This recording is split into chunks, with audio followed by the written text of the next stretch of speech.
Pag-usapan natin yung mga savings and investment tips mula sa librong Saving Your Future. Sabi dito, una, increase your cash flow. Kasi alam mo sa wealth bucket natin, napaka-importante na maganda yung cash flow natin. So, ano ba yung cash flow? Ito yung income natin. Natitira sa income natin. So, bawas mo din yung expense mo. And then, pangalawa, spend less.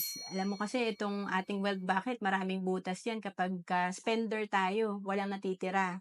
And then, reduce your debt and liabilities. Importante talaga na wala rin tayong utang or kung meron man na ma-manage natin na maayos. Kasi yung interest na nagko-compound sa utang natin, kalaban natin yan, butas yan sa ating wealth bucket.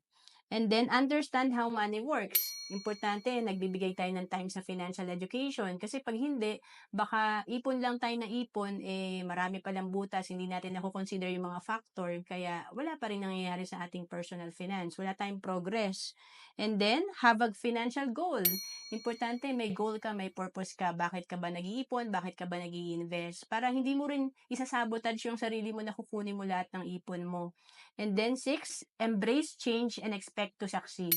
Importante talaga yung mindset natin. Mag-start ka sa mindset and then proper habit. Kailangan may winning habit tayo. Una na dyan yung pagkakaroon ng saving habit and discipline sa paghawak ng pera. To know more about savings and investment, message mo na ako sa FB, Ro Ancelis Capistrano.